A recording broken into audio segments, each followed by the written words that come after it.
that's been interested in the discussion. If you'll turn to number 538, Hymn of Invitation. Um, we've come up to a place and a position that we have to make a decision as to understand what we read or to ignore what we read, because we've gotten back into a period of time that predates Melchizedek, so we can understand the situation that occurred when he appears in history. What we don't often understand and have misunderstood by most accounts is that we have tried to do with the patriarchal age what the Roman Catholics have done with the Mosaical age. We've tried to act as though it was written to us. We understand the distinctions between the Old Testament and the New Covenant, or the New Testament, but we don't understand the distinction between the Old Testament and the patriarchal age. So if you're going to start from the scratch, you have to go to where the beginning is mentioned. And where we'll start tonight will surprise you, because where we get most of the information concerning this is in the book of Revelation. And it's something that a lot of people have never studied, and we're going to. And it'll take us a little bit of time. We're going to go over the definition of the word covenant. We're going to talk about the word sin. We're going to decide that and understand when we talk about a covenant and a sin that this included something that we now know and understand and don't understand. Yeah, I got to spell it right. As a marriage. Because of that, people have tried to take subjects and statements made to people in the patriarchal dispensation that are just not correct concerning themselves. And when you get to understand where the context is, you will understand of what I speak. Let's start with the book of Romans, the 5th chapter. Paul weighs in a little deep in Romans 5, and he talks about Adam. As he mentions Adam, he introduces to us something that a lot of times we've not understood. It's better if I get to the book of Romans, because I can find the verse. Let's start with verse 12. Read. Wherefore, as by one man sin entered into the world, and death by sin, and so death passed upon all men, for that all have sinned. Now, it's very interesting to note, and I assume this thing is still working. Yeah, I stuck it in my pocket. So I guess it's still working. There's some things said here that we don't comprehend. First of all, death. That's mentioned in the context here. If you will listen to most people who will teach you, they will talk about this being physical death. But this is not physical death. This is spiritual death. Now, read the verse again, and when you get to death, introduce the idea of it being spiritual death by saying spiritual before you read death. Wherefore, as by one man sin entered into the world, and spiritual death by sin, and so spiritual death passed upon all men, for that all have sinned. Does this teach that because Adam sinned, all men sinned? No, this is the means of which spiritual death came about.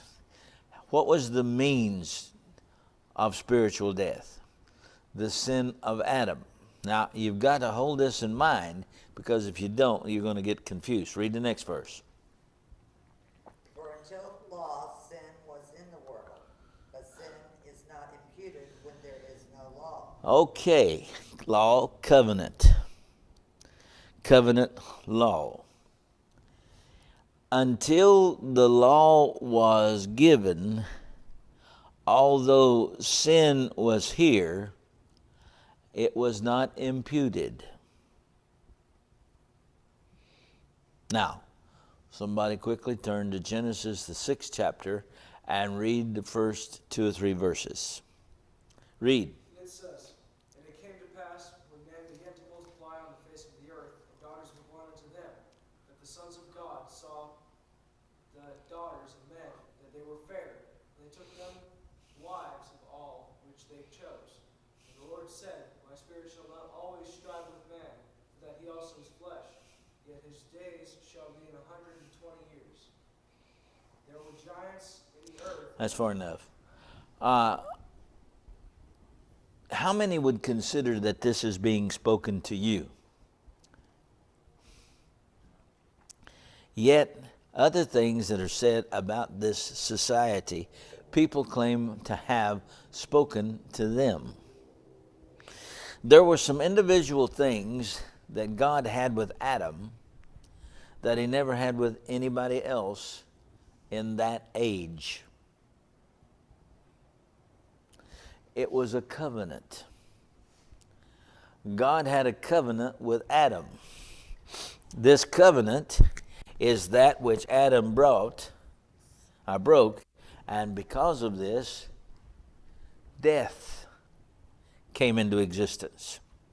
The reason death came into existence is that the way in which Satan enticed and caused Adam to sin showed Satan a way into man. And because this way was shown, or the road was paved, then all of those people in that situation or circumstance did not sin, but were in a situation of uncontrolled or unbridled disobedience. Now, I know that sounds a little strange, but let me explain. Give me another particular law that God gave to Adam, or a covenant that had not and was not given to any other man. Multiply and replenish the earth. All right. Now, how many of you and how many of us think that commandment is to us? Well, you know that the Muslims think that that's to us, because they try to have children with everybody. They have 14, 15 wives, and they all have 5 or 6 apiece. And how they feed them, we don't know, but the idea is they've confused themselves with Adam. Adam was commanded to multiply and replenish the earth. Wasn't he also commanded to not eat forbidden fruit when nobody else was to? We're going to get to that in a second. That was the command that he disobeyed. We're talking about now the commands that he was involved in. These are specific covenants with Adam. Adam, sir? Well, of course, there was no question that there was no other God that he served. But Adam had a relationship with the Lord that was superior to what we possess today, as far as what they call FaceTime with the Lord. So Satan didn't have any influence on Adam? Not until Eve was the means by which he sinned, because Adam kind of ignored him. Adam was superior to him, let me put it that way. He was to Adam an underling. I didn't pay him any attention. Let's just get a few more things, though, that was said to Adam that was never said to anybody else. Subdue the earth. Sir? Subdue the earth. Okay. He was to conquer or subdue. All the animals would be under his control. Everything was there would be those that would answer to Adam. Somebody said he could talk to the animals. Had to be a fact. And that was a talent that still existed even about 1,000 years later with Noah.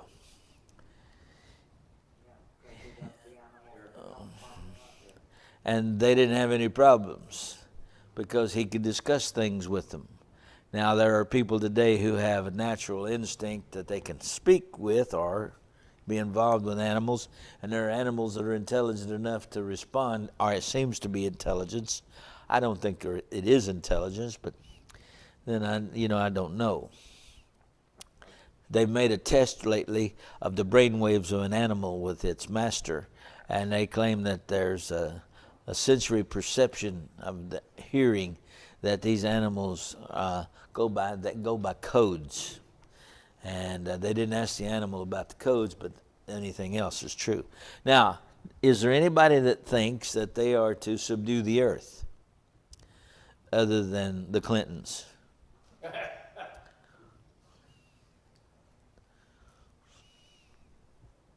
There are other things that were told Adam.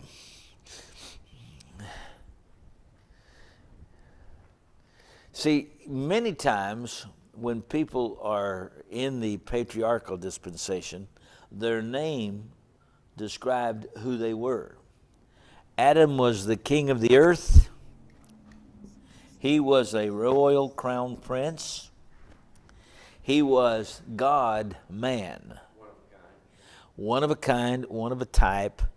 Nobody else existed as Adam, called to be the Son of God. There were things said to Adam which were prophetic in that they were not fulfilled until Christ came.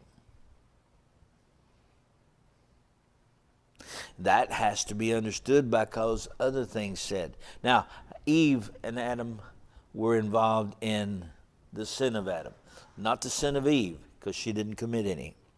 Or did she? Now, you'll find out that the religious world says yes, that because she was complicit, she sinned. But it's not talking about complicity, it's talking about commandment. Because the covenant was not made with her, it was not sin. Even though it was told unto Adam to not eat of the tree of life. Okay, and how is it that the covenant that was given to Adam was understood or explained to Eve? He was to teach. There were only two people that we know in the world that lived in the Garden of Eden, and that was Adam and Eve. She was invited in. It was made for him. And so in that situation, she came into an existence that was something that she was not a part of, but was added to the circumstance.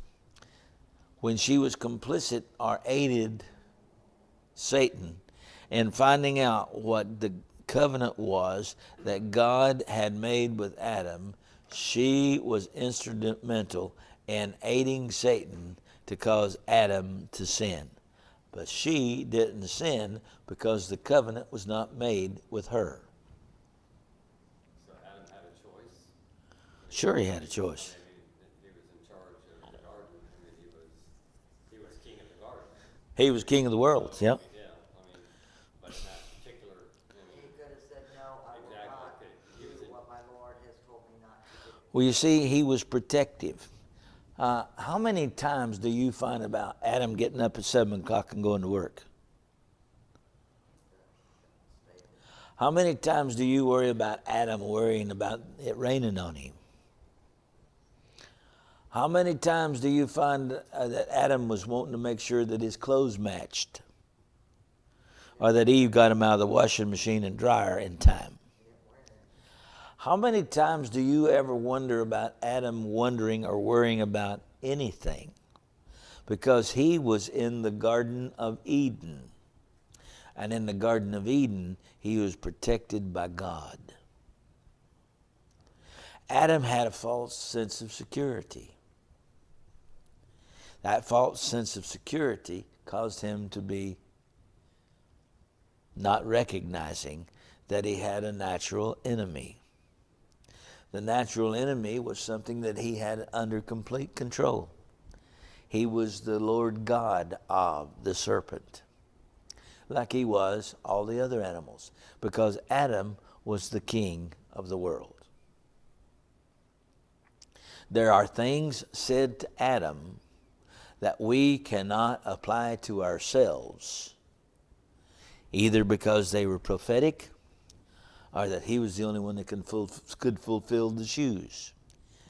Yet there is something said to Adam that Adam didn't fulfill or couldn't understand, or maybe did understand and we don't realize that he understood.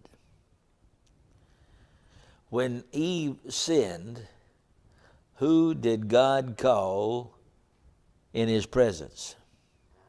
Eve didn't sin. Or did she? Now the Bible says that sin was in the world. And we have divided this sin into two facets in our minds thinking.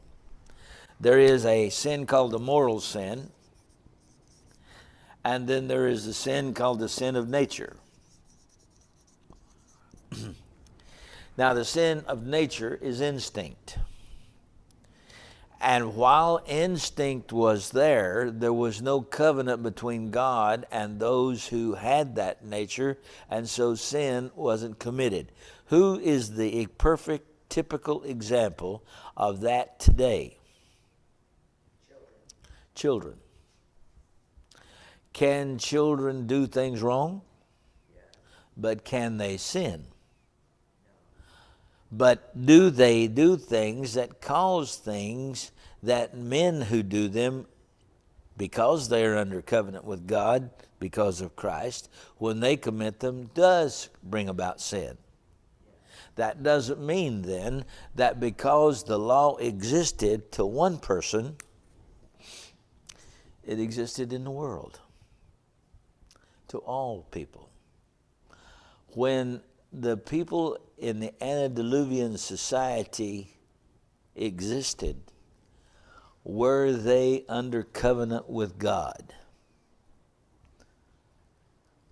No.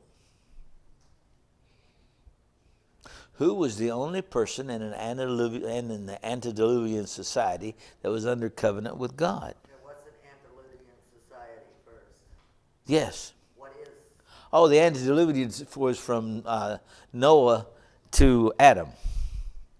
2,500 years.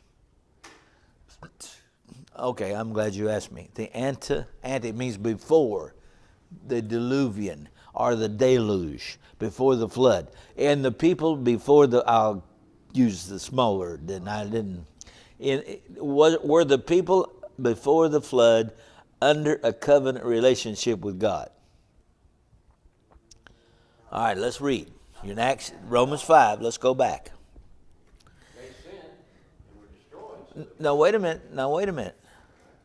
How could they sin if they weren't under covenant? God destroyed it. You asked him. I'm going to show you. I'm not going to need to ask him. I'm going to show you. All right. Now, verse 13 of Romans 5. It says, "For unto the law sin was in the world, and sin is not imputed when there is no law." What do you mean, not imputed? So it didn't count against you. Exactly. Why? They weren't under covenant. But now read the next verse. Nevertheless, death reigned from Adam to Moses, even over them that had not sinned after the Similitude. of Adam's transgression, who is the figure of him that was to come. Now, anything that Adam did was something that was a representative or was of Christ who was coming. That involves a lot of things that we'll talk about and discuss. But read that verse again. Nevertheless, death reigned. Death reigned. What do you mean, death reigned? Does that mean that man actually died physically? No, separation from sin.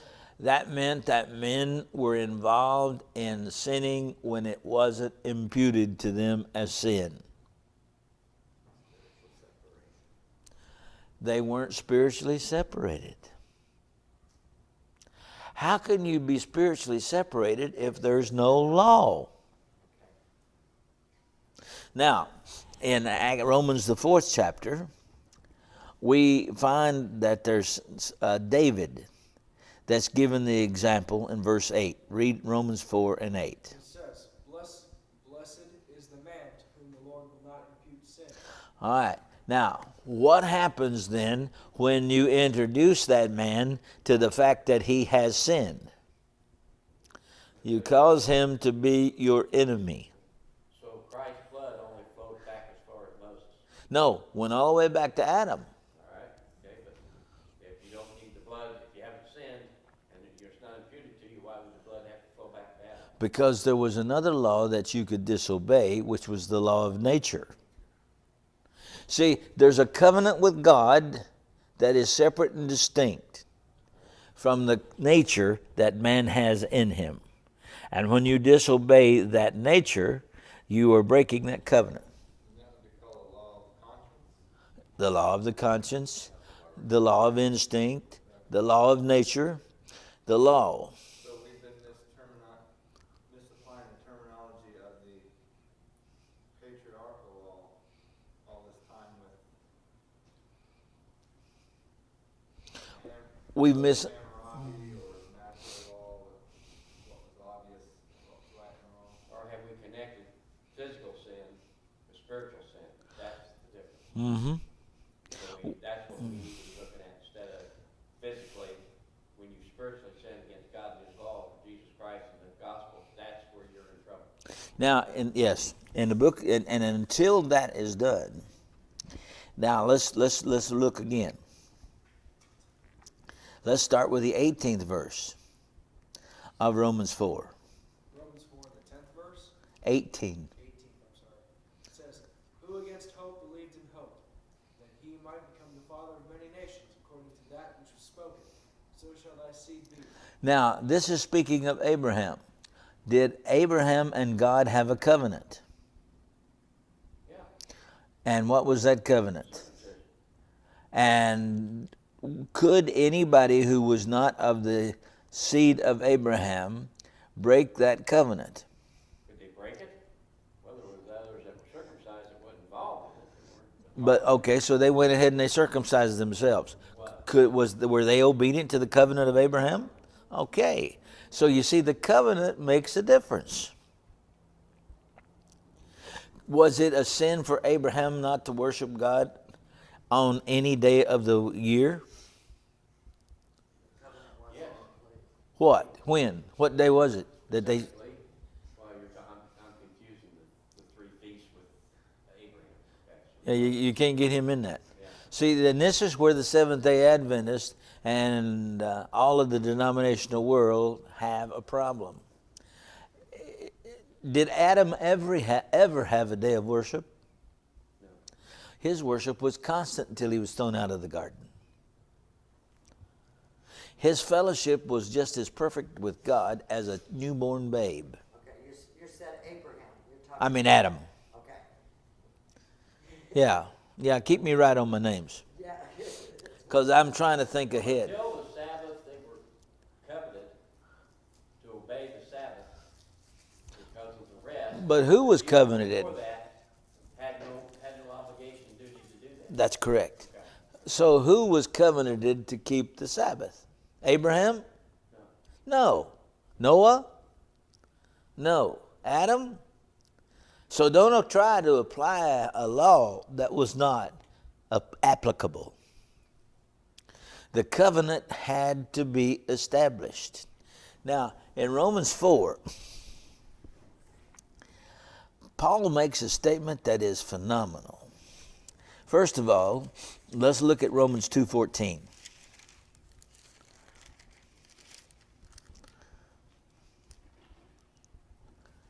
For when the Gentiles which have not the law do by nature the things contained in the law, these having not the law are a law unto themselves. But it didn't say that they were covenanted with God. It was a law, though, that existed that they could break.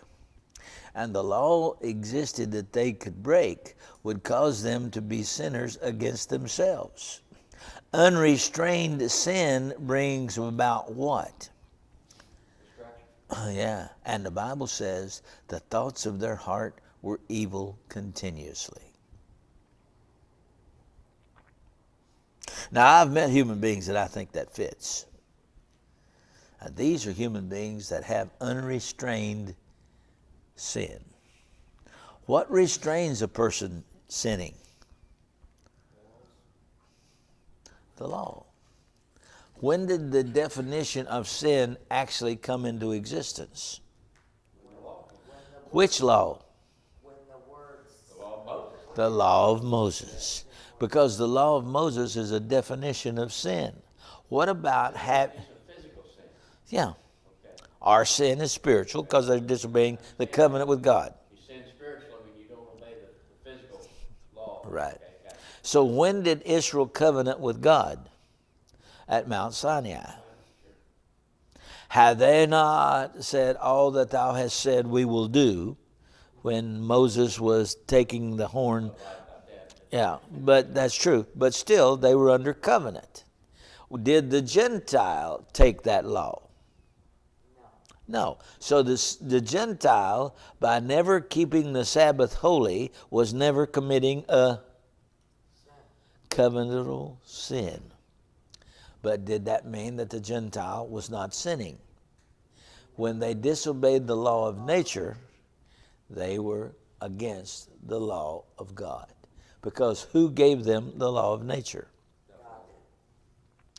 Now you, I hope, are beginning to see that there's a law that is brought about by a covenant, which we call moral law.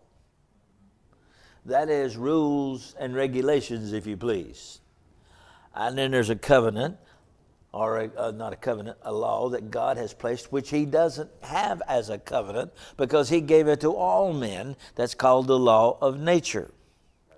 That's in us when we're born. That's in us when we're born. The law of the land. Not the law of the land. The law of the land is a different thing that we have a covenant as a citizen of the country. As a citizen of the country, you have certain rules and regulations with the law of Christ. Now that's society. But when all this began, society and everything else was all focused into one. So we have the law of the covenant and we have the law of nature. Now, let's read again. When God said these things, he's defining for us things that we don't many times understand. I'm looking for a verse. It's in the 4th chapter of Romans, which says, where there is no law, there is no sin. 14 says that they were, for if they were of the law, the heirs of faith is made void. That's Made of none effect. So if you're an heir of the law and not of faith, you make faith void, and the promise made is of none effect. but that's to the Is that the verse you're looking for? no. The Bible says, and I'm quoting you the verse, where there is no law, there is no sin. Is it inside of the verse or is it the start of the verse? Huh? It's the next verse after you, it's from 15. Yeah, the law worketh wrath, where there is Law no worketh wrath, for where no law is, there is no transgression. All right. Now, Well, there's now wait a minute. If there was sin, no, but it's not spiritual sin. It's not a law against the moral standard established after Moses. Moses. Okay, but now sin could be committed and not imputed. There you go, that's where it's headed, yeah.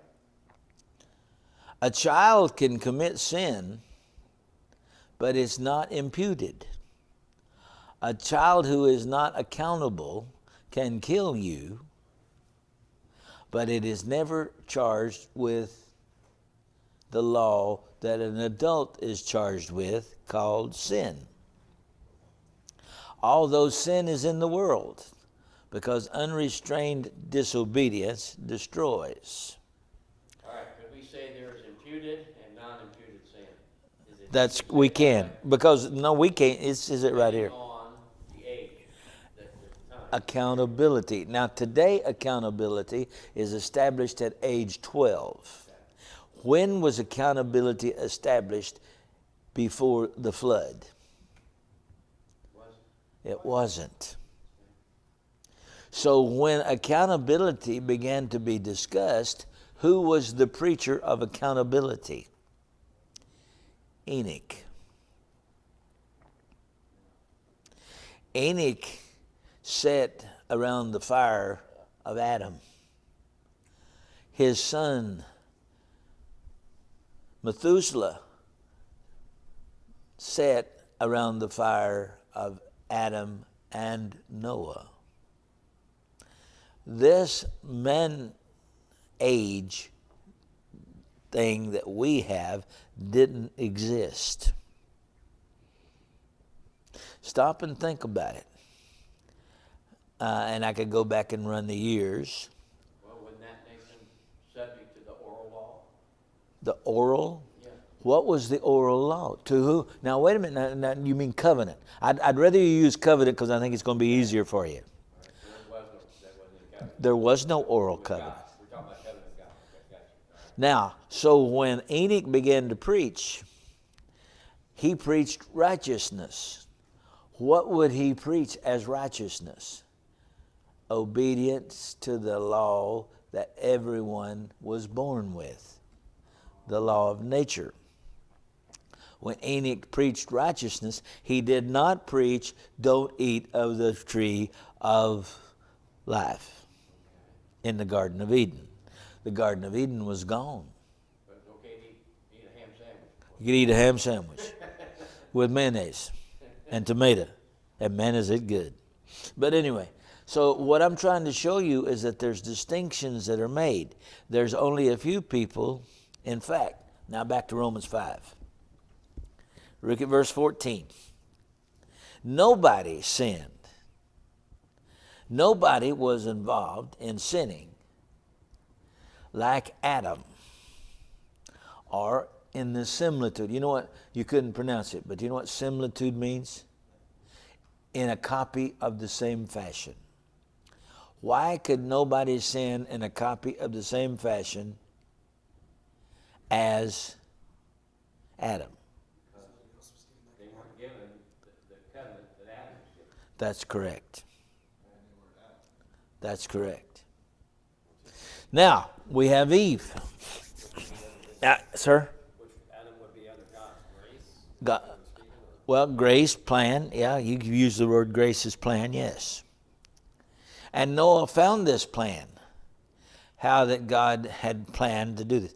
But when Adam was here, and he had these kids that he didn't raise right, and that he didn't control, he was charged with the responsibility that God brought him under. So who was charged with the disassociation of the human family from God? Adam. But see, Adam had a covenant with God. And what was that covenant later called? The law of sin and death. The day you eat this, the day you're separated from God. Eve could have eaten of that tree until she bursted, and she would have never sinned. Now, when God called Eve to task, whose covenant or law did she break? The husband, The law of the husband, wow, not the law of God. which was not the law of sin and death. That's law of correct. disobedience. That's correct. Because there's another thing that we're going to write over here, and that is that Adam had established the law of first order. Why did God make the law of first order? Because Eve had broken it. Well, it was an image of him. Sure, but Eve had broken it. She ran ahead, superseded, told old Adam what to do. And he fell for it. And when he fell for it, he sinned. But she didn't. So when God called Eve in, who did God speak to? Exactly. Why didn't he speak to Eve? He didn't have a covenant with you. Exactly. And what covenant had Eve broken? Well, she wouldn't listen to Adam. She wouldn't listen to God either. She was going to waste his time. Well, he taught her a lesson or two with childbirth. But why wouldn't he listen? Why was it that she didn't follow the law of first order? Satan. See, while Satan was around doing his toy practice, he told Eve, you don't have to listen to that old boy. You don't have to wash his dirty clothes. You don't have to feed him food. You don't have to take care of his youngins. You're as good as you're equal. Was that true? No. And it took a woman 5,000 years to come back to equality with man, only though in a spiritual nature. Now there are laws of there's the laws of the first order that God gave Adam that he never did give any other man. These laws that God gave Adam were distinct to Adam, just as distinct as multiply and replenish the earth, subdue the world, you're king of the world, and the law of first order. Now after Adam got out of the Garden of Eden, he had another one. Multiply, replenish the earth was good, but now, buddy, you got to feed them. You earn it, your bread. And you got to feed the people that you have. And Paul becomes more stringent in the New Testament covenant, teaching that. Man don't provide for his own, he's worse than an infidel denied the faith. Now, in the New Testament sense, that's a spiritual law. But it was a law that was pictured in the Old Testament. But we don't want to get to Adam past the sin. We want to stay in Adam before the sin. Prophetically, Adam was given another law. This other law was when his wife came into existence from his side, she was said to be bone of his bone and flesh of his flesh. There was only one other being that was the same as, but not equal to, Adam. This is not explained until the New Testament in Ephesians 5. But for the next few minutes, let me show you where all this is taught, and most people don't comprehend it. Turn to the book of Revelation, the 6th chapter. When Jesus came before God the Father, he came as a lamb that was slaughtered. Now the word is sacrifice, but is actually the word slaughtered. He came and he took the book out of the right hand of God the Father in the 5th chapter and about verse 2, 3, and 4. It says, Well, let's start with verse 1 while you're at it. so 1 through 5, 1 through 4. it says, and I saw on the right hand of him that sat on the throne, a book written within, and on the back side, sealed with 7 seals. Now, seals are covenants. I can show you that. It's in, let me just show you right quick. Romans, The book is showing 7 covenants with man. 7 covenants. God had 7 covenants that were established that would cause him not to be in fellowship with man. I think we'll go back to Revelation, Romans, the 4th chapter. And it seems to me like that is the 11th verse. And then somebody else turn to Acts 7 and verse 8. Who received the sign of circumcision, a seal of the righteousness. All right, that's far enough. Circumcision was a seal, a sign. Now go to Acts 7 and 8. And he gave him the covenant of circumcision. Okay, so the seal and the covenant was the same thing. Now that was, of course, something to establish the fact that there was proof that you had this covenant. Now, let's go now back to Revelation 5. And so Christ came and took the covenant out of the right hand of God. When he took this out of the right hand of God, this thing was sealed with 7 seals. 7 covenants. These covenants Christ had to break before man could be forgiven of sin. One of the covenants we start out with is Revelation 6 and 1. And I saw when the Lamb opened one of the seals, and I heard, as it were, the noise of thunder, one of the 4 beasts saying, Come and see. Okay, there's a couple of things we have to find out here right quick. The first seal that Jesus opened or broke was the covenant that he had made with Adam. This noise of thunder is the proof of the evidence that God is speaking. And God spoke to these people and said, come and see this covenant. Read verse 2. And I saw, and behold, a white horse, and he that sat on him had a bow, and a crown was given unto him, and he went forth conquering and to conquer. Okay, this individual that he saw was sitting on a horse. Why a horse? Because he was in a race?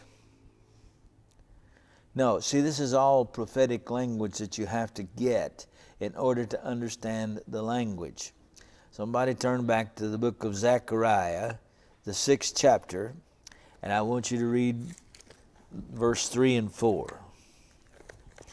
Zephaniah, Haggai, Zechariah, Malachi. And then the 3rd chariot, white horses, and the 4th chariot, bristles, and bay horses. Yeah. And I said unto the angel that talked with me, What are these, my Lord? And the angel answered, said unto me, These are the 4 spirits of heaven, which go forth standing before the Lord in all the earth. Now these spirits were the messages of these horses. Who were these horses? These were the messengers of God. Look at verse 1. And I turned and lifted up my eyes, and looked, and behold, there came 4 chariots out between 2 mountains. And the mountains were mountains of brass. And the 1st chariot, red horses, and then the 2nd chariot, black horses. And the 3rd chariot, white horses, and then the 4th chariot, bristled with gray horses. Okay, is that what you want me to read? Yep. So there was 4 horses, 4 preachers. 4 chariots, right? Yeah. And these preachers went forth to carry a message. These messages were called spirits. We're told in the New Testament we're to try the spirits to see if they're of God. Try the message. So they went out with a message. And what they went out with a message was, and they were referenced as a horse, this one was white. White signifies purity. The first covenant was made with man who had not sinned. He was white. Not in color, but as far as the continuous of sin. And he had a message. And he had a message that there was coming hope. And this hope was that he was to go and preach this message to the world. He went to conquer and went forth conquering. Well, this says the 1st chariot, red horses. Yeah. You said white. No, verse 2. He sat on a white horse. Zechariah 6:2 in my Bible says. Yeah, now that's Zechariah. I'm talking about Revelation. Okay, I'm sorry, we didn't change, we didn't go back. Yeah. Revelation 2. Yeah. Okay, all right, you'd say that. All right, got it. So we understand the terminology by the defining that is given us in the New Testament. Because we didn't understand what these horses were until we understood they were messengers of God. The first covenant, the first seal that was made with one who had no sin. What was that covenant? You can't eat of the tree of life. Knowledge of good and evil. Oh, he didn't say he couldn't eat of the tree of life, could he? It's just the knowledge of good and evil. What would the knowledge of good and evil do for you? Make you a sinner. Cause you to be having a definition of what sin would be. Nobody had this law but Adam, because he was the one that was sinless. Now, didn't Eve eat of the same fruit that Adam was forbidden of? Be fine. She wasn't under the covenant. Or would she have been affected by that? No. No. Are you affected when you don't keep the Sabbath day holy? Well, no, that's not what I mean. Like, if she had eaten of that fruit, would she have been affected the same way Adam would have? I'm going to ask it again. Do you commit a sin when you don't keep the Sabbath day holy? Do you commit a sin when you don't go 3 times to Jerusalem to worship? Do you commit a sin when you don't offer your sacrifices to a Levitical priest? Why? You're not under the covenant. You're not under that law, that covenant. Yes, sir. It did say her eyes were open. Both of their eyes were open. Yes, it did say both of their eyes were open. Now I have the knowledge of good and evil too, even though it was commanded to her not to, it was not commanded for her not to eat it, but when she ate it, her eyes were open. Oh, I never said she ate it.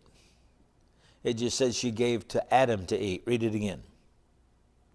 When she saw the serpent eat and realized that She realized what she had done. The eyes of her understanding were enlightened. Of the fruit thereof and did eat, and she ate it also her husband with her, and he did eat. Yes, but when was her eyes open? When did she? Read the whole thing. And when the husband saw the tree, when the woman saw the tree was good for food and pleasant to the eyes, and the tree desired to make one wise, she took of the fruit thereof and did eat, and gave also unto her husband with her, and he did eat. And the eyes of both of them were open, and they knew that they were naked. And they sewed fig leaves together and made themselves aprons. So was the commandment, don't eat of this fruit because you'll find out you're naked? Or was the eyes, was the tree of, was the tree of knowledge of good and evil is when they passed from being unaccountable to accountable? yes, I was going to say that's when sin actually came into their conscience. They both became now accountable to God for what they did. Was there anybody else that was accountable? Yes, in the very fact that the law of nature was in vogue. Now, turn to 1 Timothy 2, and you'll see the continuation of this thought.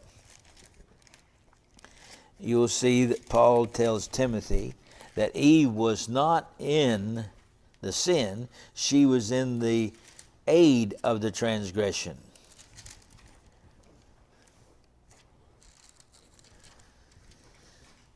Verse 14 and 15. 1 Timothy 2, 14 and 15. It says, Well, let's start with verse 13. for Adam was first formed, then Eve. And Adam was not deceived, but the woman being deceived was in transgression. Now, why was she deceived? Because the devil played up to her and said, "You'll be as wise as God." What was it that she wanted more than anything? Not to be subservient to God. So she played her cards and she lost. So now read the next part of the verse. Notwithstanding, she shall be saved in childbearing. They continue in faith and charity and holiness with sobriety. See, Adam sinned, Eve didn't. But she became accountable. When she became accountable, God called them both in. To whom did God speak? He went through Adam first. Now let me ask you a question. When Jesus Christ called the churches of Christ in the congregations into accountability, to whom did he speak? To the angels of the church. To the angel, not the church. Wow. And when he called them in, he made the preacher accountable for what he had done with his bride. When we get to these things and understand them, we'll know exactly what was going on. Now, what was it that had Adam was called? A horse, a messenger. He rode a white horse. He's the only one that rode a white horse because he was the only one that's sinless. He had a job that he was to do, was to conquer the earth. Did he not conquer the earth as God commanded? Sure. So we're going to write this down. Huh? He didn't say the Garden of Eden. He said conquer the world. He went forth to conquer. Yeah, well, the Garden of Eden was disbanded when man sinned. Well, yeah, but he then had to conquer the world. See, before he didn't have to conquer what was his. You see, when God made Adam, he gave him the world. He said, here it is, son, it's all yours. When he'd sinned, though, God said, no, now you got to go conquer it. How did he conquer the world? He brought it into his dominion. Was there a covenant that God had with anybody but Adam, though? No. Where there is no sin, where there is no law, you want to write that down. Romans 4:15, where there is no law, there is no sin. Can God bring all men accountable to himself, either by the law of nature or by the law of covenant? When we understand this, we can begin to get back to Melchizedek. But before we get there, we've got to understand this. Yes, sir. Is this how the separation between the children of men and the children of God? No, that's because their father didn't do their job. The children of men were Cain's. The children of God were Seth's. And so what happened was, as long as they stayed on the right side of the lines, everybody was cool.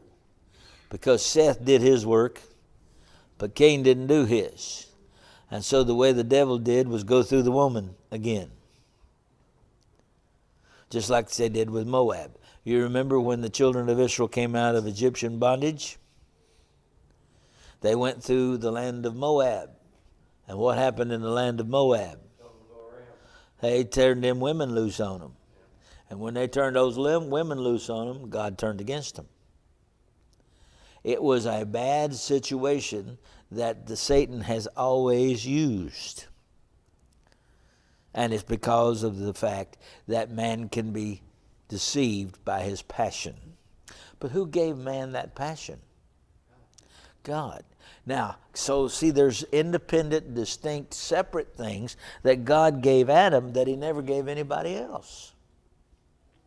You see, these are things that Adam was under covenant with God in, that he never made anybody else under that covenant.